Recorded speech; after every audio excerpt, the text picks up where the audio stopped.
What's up, folks? How's it going? Let's talk about a couple of quick things, man. First, let's talk real quick, touch on this mercenary issue, these Blackwater pricks. And I talked about how I don't consider these people to be soldiers. I consider them to be killers for hire, or paid murderers, however you want to go at it. And one person in the comments section said he didn't understand the difference, and I see this a lot. There's just a mental block. Look, this is the easiest way I can explain the difference between a soldier and a mercenary, okay? A soldier would fight even if there was no money. Alright, ask yourself this question. Do you think that the Union and Confederate troops at Gettysburg did that shit for the money? Do you think that the Red Army and the Wehrmacht fought at Stalingrad for the money? Do you think that the fucking British defended their home in the Battle of Britain over money? They didn't. And if people had any idea of how little money you actually make in the military, nobody would make this comparison. There's no privates in Iraq making bank right now. Okay, they're being paid considerably less than Ford plant workers to literally get shot at every day. So that's the fucking difference. They would fight even if there was no money. Okay, if you don't believe me, look at Germany at the end of World War II. In 1945, there wasn't money being sent out regularly. People weren't getting their fucking paychecks, but they still fought, okay, for something else.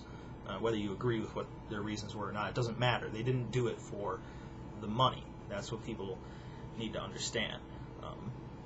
Plus, reliance on mercenary forces has been a foreshadowing of the collapse of other nations before us. Not to say that we're going to fall apart, but just as an interesting historical note. What else? Oh, the other thing I want to talk about. A video of an execution from Sri Lanka of some government soldiers executing what are supposed to be, I believe they're called Tamil rebels, Tamil tigers or something like that, rebels, executing them, and they're calling it a shocking video. I'm not shocked at all. I don't know who would be shocked that knows anything about, how the world fucking works. I would be shocked if there wasn't executions after a civil war. And their civil war had been going on for a long time. I'm not sure exactly how long. I don't know a lot about this subject, but it's been a while. Okay, I'm not taking sides on this because I don't even know what the hell they were fighting about. I think were the Tamils some kind of ethnic group, separate ethnic group. I don't know. Whatever. They've been fighting for a long time, and they lost. Okay, and the people who beat them are just kind of pissed off about having to fight them for so long, so they're going to shoot some of them. This is something that anyone who gets involved in a war should understand, that if you lose, you could end up dead. Very, very dead. Not only could you end up dead in combat, you could end up lined up in front of the dishes, shot in the back of the head. That's the fucking reality of things. So this is not shocking to me. This is not even shocking to people in Sri Lanka. It's not shocking to people in Somalia. It's not shocking to people in Iraq because they know what's fucking going on.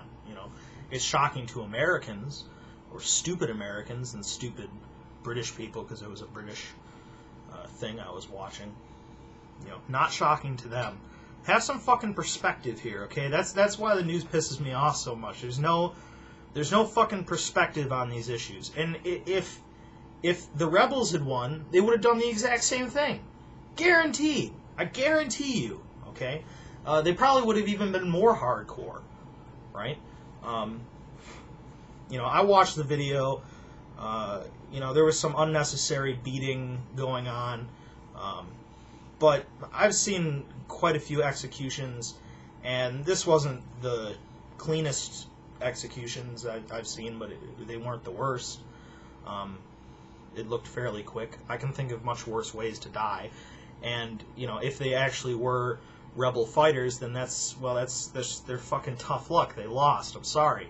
I don't really know what the hell to tell people.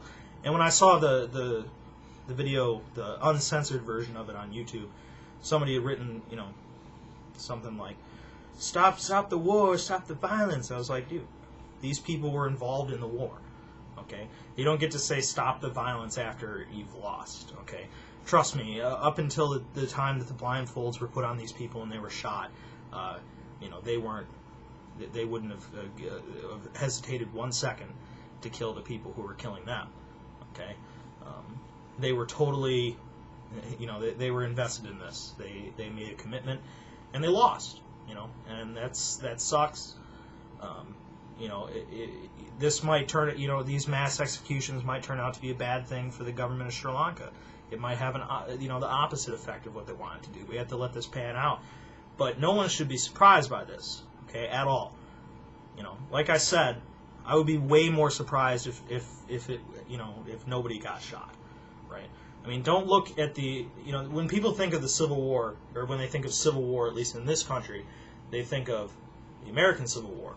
But that's not a good way to compare to other civil wars, because after the war itself was brutal. I mean, we killed a lot. We killed each other in huge amounts. But after it was over, we managed to, hold in the urge to execute, everyone. We didn't do that. We didn't have mass retaliatory executions. Okay, but that's not the norm. Okay, we had a fairly civilized civil war. If you can, pardon the terminology there.